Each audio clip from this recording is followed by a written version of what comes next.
नमस्कार दोस्तों, कैसे हैं आप लोग। 23 जनवरी की शाम को मैं ये वीडियो रिकॉर्ड कर रहा हूँ। आज सुभाष चंद्र बोस जी की बर्थ एनिवर्सरी थी और इस बर्थ एनिवर्सरी पे बहुत सारे सोर्सेज पे एक लेटर वायरल हो रहा है। कई बार ये वायरल हुआ है, इसका रेफरेंस हो सकता है आपने पहले भी सुना हो। ये बेसिकली उस लेटर की ओरिजिनल कॉपी है जो कि सुभाष चंद्र बोस जी ने लिखी थी जब उन्होंने इंडियन सिविल सर्विसेज से रिजाइन किया था। इस पर्टिकुलर लेटर से हम अपने आप को थोड़ा इंस्पायर करने की कोशिश करते हैं। कुछ बात करते हैं इसके बारे में, सुन के आपको अच्छा लगेगा। इनफैक्ट अगर आप एक एम्बिशियस पर्सन हो आपको तब अच्छा लगेगा, अगर आपको अभी सक्सेस मिल रही है आपको तब अच्छा लगेगा, और सबसे ज्यादा अच्छा उन लोगों को लगेगा अगर वो ध्यान से मेरी बात को सुनते हैं जो किसी ना किसी डिफीट के थ्रू गुजर रहे हैं, एग्जाम दे रहे हैं, नहीं निकल रहा है, बिजनेस कर रहे हैं, घाटा हो रहा है। ये सुभाष चंद्र बोस साहब का लेटर है। 1921 में उन्होंने इंडियन सिविल सर्विसेज से रिजाइन कर लिया था, एग्जाम क्वालिफाई किया था, अच्छा खासा इंग्लैंड के अंदर थे और इंग्लैंड से इंडिया वापस आ गए। एक ब्राइट कैरियर, एक मस्त कैरियर, एक ऐसी जिंदगी जो कि उस समय के कंटेम्प्रेरी इंडिया में कोई भी इंडियन सोच नहीं सकता, इमेजिन नहीं कर सकता। उसको लात मार के सुभाष चंद्र बोस वापस आ गए इंडिया में। आज की डेट में इंडिया की हिस्ट्री में सुभाष चंद्र बोस साहब का बहुत नाम है, लेकिन हम ये बात कर रहे हैं 1921 की। ये जो लेटर लिखा गया है ना, ये 1921 में लिखा गया है। अब 1921 में सुभाष चंद्र बोस साहब को थोड़ी ना पता था कि वो आगे आने वाले फ्यूचर में क्या करने वाले हैं, कितने बड़े होने वाले हैं। ठीक है ना, उन्हें कुछ नहीं मालूम था, बट एक विजन था, एक फिलॉसफी थी, और उस विजन और फिलॉसफी के हिसाब से अपनी जिंदगी जी। जरा इस लेटर के शब्द को देखते हैं। Honourable E.S. मॉन्टेगू, ये आपके एडविन सेम्यूल मॉन्टेगू की बात हो रही है। ये सेक्रेटरी ऑफ स्टेट थे इंडिया के 1917 से लेकर 1922 के बीच में। यही अपॉइंटमेंट करते थे सिविल सर्वेंट्स का। तो ऑब्वियस सी बात है सुभाष चंद्र बोस जी को भी इन्होंने अपॉइंट किया था, इनके हस्ताक्षर के थ्रू अपॉइंटमेंट हुआ था। तो अपना रेजिग्नेशन लेटर भी इनको ही एड्रेस करेंगे, कौन, आपके सुभाष चंद्र बोस साहब। तो देखिए उन्होंने क्या लिखा। I desire to have my name remove from the list of probationers in the Indian civil services.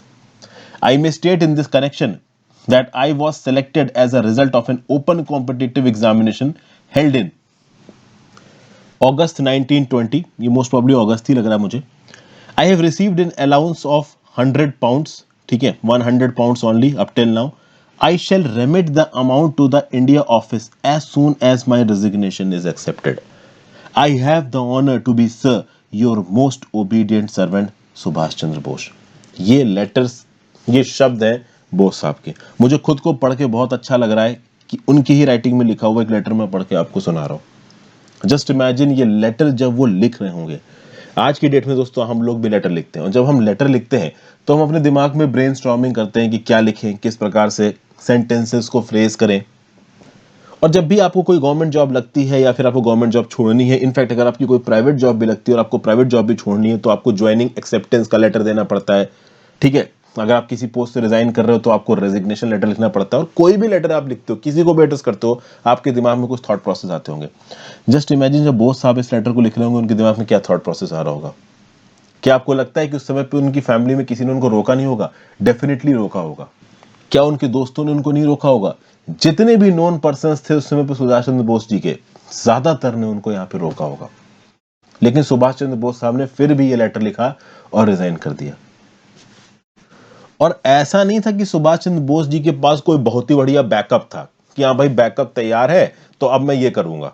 आज की डेट में क्या होता है, लोगों के पास बैकअप होते हैं। तो भैया एसएससी की जॉब लगी, यूपीएससी निकला तो एसएससी से रिजाइन कर दिया।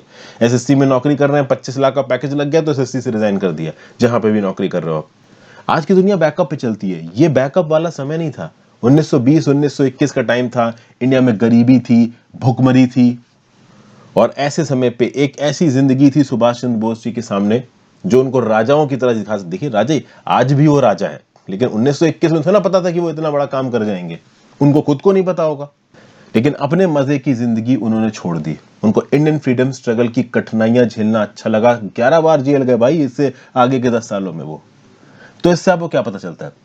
इससे पता ये चलता है कि भाई देखिए, आप लोग भी जिंदगी में, वैसे तो देखो ऐसे बहुत कम लोग होते हैं, मैं आपको कितना भी समझा लूं, मैं अपनी बात कर लूं और लोगों की बात कर लूं, देखिए बहुत कम ऐसे लोग होते हैं जो अपने ड्रीम्स को पूरा करने के लिए रिस्क उठा पाते हैं, जो बियॉन्ड कन्वेंशनल कुछ कर पाते हैं, जिनको इस बात से फर्क नहीं पड़ता कि भाई मैं कितनी भी बड़ी चीज छोड़ रहा हूं, अगर मेरे हिसाब से कुछ और जरूरी है तो मैं दूसरी ही चीज करूंगा। आज की डेट में भी बहुत सारे ऐसे लोग आपको मिलेंगे जिन्होंने यूपीएससी क्वालिफाई किया, आईएएस बने और आईएएस बनने के बाद छोड़ दिया और भाई जिंदगी में बहुत बड़ा किया। अब ये अलग बात है कि आजकल बड़ा करने के पैमाने हो गए कि भाई ज्यादा पैसा कमाना, लेकिन सुभाष चंद्र बोस साहब ने ज्यादा पैसा नहीं कमाया, उन्होंने वो कर दिया जो शायद कभी कुछ सोच नहीं सकता। अब आज की कंडीशन में वैसा कुछ नहीं हो सकता है। मतलब आप चीफ मिनिस्टर बन जाओ कल की डेट में, प्राइम मिनिस्टर बन जाओ तो वो एक अलग बात है, नहीं तो नॉर्मल कर केसेस में हम अगर कोई एक अच्छी चीज छोड़ते हैं और कुछ दूसरा करते हैं तो हमारी सक्सेस को इस बात से जोड़ा जाएगा हम कितने पैसे कमा पा रहे हैं।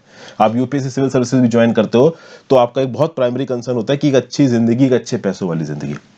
अब एसेंस पे आते हैं।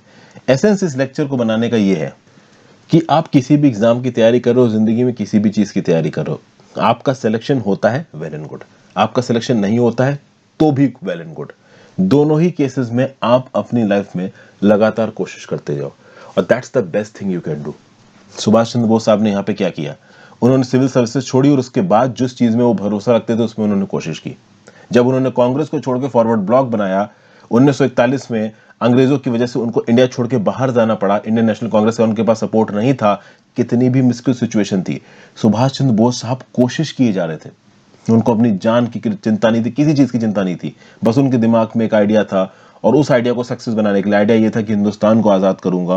वो कोशिश करते चले गए, वही हमें आज करना है।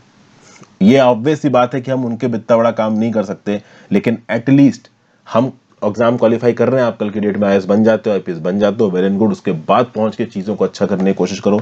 आप नहीं बनते हो, कोई भी काम करते हो अपनी जिंदगी में, लगातार अच्छा करने की कोशिश करो। अब आप बोलोगे सर अच्छे की डेफिनेशन क्या है? अच्छे की डेफिनेशन मतलब आप किसी दूसरे के अगेंस्ट कुछ मत करिए और मेहनत करते रहिए लाइफ में। आप अपने आप को इंप्रूव करो, पैसा कमाओ, कुछ अच्छा करो, क्योंकि देखिए जब तक आप खुद काबिल नहीं होगे तब तक आप किसी और के लिए कुछ नहीं कर पाओगे। लेकिन काम करते रहो, मेहनत करते रहो। अगर यूपीएससी की तैयारी कर रहे हो तो ईमानदारी से यूपीएससी की तैयारी करो, किसी और चीज पे ध्यान मत लगाओ। यूपीएससी हो जाता है तो उसके बाद अपनी सर्विस में पूरी मेहनत से तैयारी करो, नहीं होता है तो उसके बाद भी जिस चीज में भरोसा करते हो, जो निकालना चाहते हो, जो बनना चाहते हो, उसके लिए कोशिश करते रहो। कोशिश मत छोड़ना बीच में। बस यही लेटर आपको ये चीज सिग्निफाई करता है। सुभाष चंद्र बोस जी से आज की डेट में हम इस लेटर से कुछ सीख सकते हैं तो ये है रियल चीज सोच सीखने की मेरे हिसाब से। Thank you for watching friends. I hope इस लेक्चर से कुछ ना कुछ आपको इंस्पिरेशन मिली होगी। वीडियो को लाइक और शेयर किए बिना जाएगा।